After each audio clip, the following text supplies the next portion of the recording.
In order to change your life, it's important to recognize that the physical world is not all that there is. The spiritual world is more powerful. The spiritual world is real and it's active. The Bible says in Romans 12, verse 2, do not conform to the pattern of this world, but be transformed by the renewing of your mind. Then you will be able to test and approve what God's will is, his good, pleasing, and perfect will. So in order to change your life, in order to change your habits, in order to change anything, it's about recognizing that it's not about changing the physical. It's not about focusing on the physical world, on the patterns of this world, but it's about the renewing of your mind. It's about the renewing of your spirit. So it's about changing internally before you see externally, before you see any external change. It's about recognizing that once you align yourself with having or being whatever you want to be, then there will be no difference in you from having it and not having it. And once you're the same with or without it, I think that's what allows it to happen. And that's what allows God's will to occur in our lives. Because the Bible says that faith without works is dead. So I think the work is shifting internally to a point where you do leave it up to God. But regardless of what happens, you're good with and without. I think that's what it means when it says be transformed by the renewing of your mind. It's about changing internally to a point where you no longer care about any external change. You're no longer focused on the things of this world, but you're transformed by the renewing of your mind. You're changed by the renewing of your mind. So much so to the point that you almost no longer want the thing that you're looking for.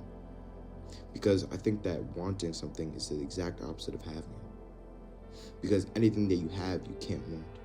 And anything that you want, you can't have. It's like, and obviously I think that there's some circumstantial things like you could want food, even though you have food at your house, something like that. But it's almost about recognizing that you can't want food while you're eating. And, you can't want, basically saying that you can't want anything while you're having it. So it's about recognizing, I think the world has gotten us so accustomed to wanting things and not enough accustomed to having things. And I think that once you finally begin to shift internally, once you finally begin to start existing, start feeling, start embodying from a point of having, then you almost start to realize how much or how addicted you were to having or to wanting something. How addicted you were to not having the thing that you want. I think then you start to really truly understand that we weren't really taught to have. We were taught to want. And obviously that's no one's direct fault. But it's about recognizing that you can have anything.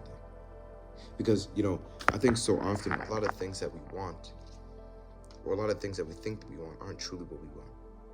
We think that we could want this car, we want this amount of money, we think we want this house. But the truth is we don't care about any of those. What we truly want is the feeling of having those things. Because, at the end of the day, that car is just a piece of metal. That house is just a piece of brick. That amount of money is just sheets of paper.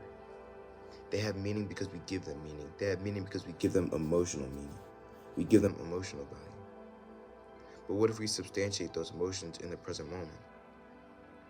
What if we allow ourselves to feel those emotions right now, regardless of our physical circumstance? Then is that not aligning ourselves with what we want? Is that not then shifting to a degree to which you no longer really care about having it? Because you've already given it to yourself spiritually. You've already given it to yourself mentally. So if you've already given it to yourself spiritually and mentally, then who's to say that you don't have it physically? And I think it's important that we recognize it's not just a one-off thing. It's not just this car, I feel like I have this car. And then forgetting about it. But it's almost about shifting. It's about transforming into something new. It's about embodying that always, 24/7. Because I think that's the only way that we can truly be anything. It's the only way we can truly want anything. Or we can truly have anything, sorry. If you have, let's say, a phone, for example, there's never a point in time where you then operate from the perspective of not having a phone, because you have one. So I think that if we truly want to substantiate anything, it's about operating from a place of having, feeling from a place of having, but doing that always, doing that consistently. And I think that once you truly are able to do it, that it's not something that requires effort. Just like it's not effort, like breathing, for example. Obviously, given like certain medical conditions and everything like that. But breathing is relatively effortless for the majority of people. So it's almost like breathing. It's about recognizing that having something is like breathing. It's something that you can do at any point in time. And it's to the point that you're not pedestalizing what you want. You're not idolizing what you want. The Bible says that we shouldn't create any false idols. And it's not about putting it on a pedestal like it's better than you. Because it's not.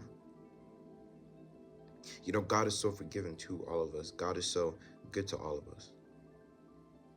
Nothing in the world is better than us. Nothing in the world is better than God.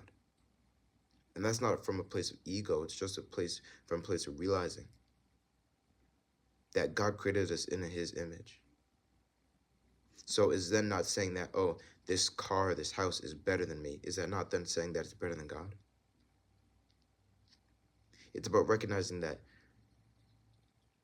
God has so much goodness. God has so much to give. I'm forgetting the Bible verse, but there's a verse that says that God gave his only begotten son, so who's to say that he won't give us anything else? He's willing to give us so much. It's just about recognizing that. And it's about opening yourself up to him. But then also doing the work, because faith without works is dead.